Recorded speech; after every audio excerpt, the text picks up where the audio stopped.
In no shock to anyone, apart from members of the government who seem continually shocked, Labor is projected to fall short on its promise to build 1.2 million houses within 5 years. Economists, including Master Builders Australia Chief Economist Shane Garrett, said today that on current projections, Labor will fall short by 285,000 dwellings.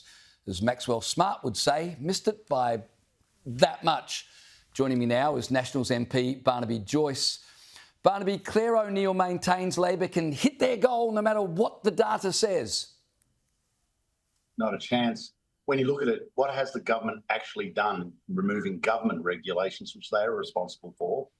That is preeminent in this at the initial part of constructing a house. I was talking to a person the other day who went to renovate three units down on the coast, $200,000 in government charges before he'd even put a nail in.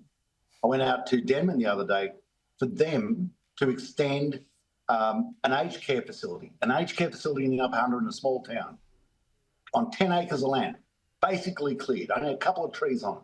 Listen to this, $3.5 million they're supposed to pay in carbon offsets. Yeah, this is the same governments that tell us they're going to fix the housing crisis. They've got no interest in fixing the housing crisis. They've got no interest in changing any of the regulations they get. They've got no interest in changing the money that goes in their way. They've got no interest in opening up the state forest so we get more timber. They've got no interest in changing how we deliver power so we can have more affordable componentry of houses. This has got no chance of flying the way they want because they really, if you look down earnestly into their heart, they've done nothing to actually change the fundamentals of what it costs to build a house. It's starting to look like Penny Wong's Washington trip might have been a total waste of time. The Foreign Minister returns to Australia with her hands as empty as the promises she left with. No trade deal, no clarity on AUKUS, still no dinner date for Anthony Albanese. Is this just another display of what we've just been talking about, Labor ineptitude? Well, it's a display of what we have, rhetoric but no delivery. Rhetoric but no delivery in the housing market because they don't make any fundamental changes. Rhetoric, but we can't actually even get a cup of tea between the Prime Minister of Australia and the President of the United States. And that is, ladies and gentlemen, that's incredibly dangerous for us, incredibly dangerous during the review of AUKUS. And I know there's a tenuous type of approach now in the United States, but that should make us even more focused on nailing this agreement down, and we haven't. And we haven't got a feather to fly with. If China, a communist China, not the Chinese people, but a communist regime decides to pull us on, we better realise how important this is. And they haven't nailed this down. We're miles from home on this one, and that's really, really, really dangerous. We've got this problem now, Barnaby, don't we, where I'm not sure many of the public actually believe what's coming out of the mouths of government ministers, whether it's Claire O'Neill, behind by about 285,000 houses, insisting it's all going to be fine, or Penny Wong, who boasts that because Anthony Albanese had 3 phone calls with Trump, that the relationship is A-OK. It just continues, renewable energy. We're going to be a renewable energy superpower. No one believes that, though we hear it all the time. I mean, they've got less credibility. Do you remember Iraq's information minister during the Iraqi war who used to stand in front and... I mean, it's become like that, hasn't it? Comical Ali was a phenomenal we gave to him. But we got comical Penny and comical Albo.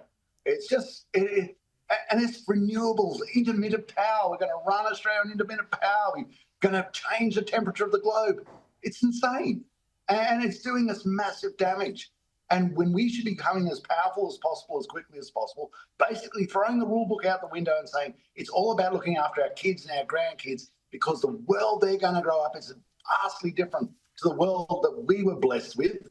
We're not doing that. We're telling them we're going to change the rain. We're going to fight the weather. We're going to stop bushfires and droughts and cyclones all by ourselves, just with Chris Bowen and the dispatch box in Canberra. Pathologically insane. And in the meantime, we've got flotillas doing live fire exercises in the Tasman Sea adjacent to Sydney, practicing for Sydney. Yeah, well, if rhetoric could build houses and if spin could defend the nation, we'd have nothing to worry about. But unfortunately, we actually require a government that gets things done. Speaking of which, here's some good foreign policy news. The Fijian Prime Minister has announced he doesn't want any China military bases in the Pacific. Have a listen to what he had to say today. If they want to come, who would welcome them? Not Fiji. That's good news for Australia, right, Barnaby? That is good news. It just goes to show you the sort of pressure that's coming on those Pacific Islands from China. We haven't had the same sort of good news from the Solomons. We know China's been interested in Vanuatu, Timor-Leste, Kiribati, all these areas. They had a crack at Papua New Guinea. This is the encirclement of Australia.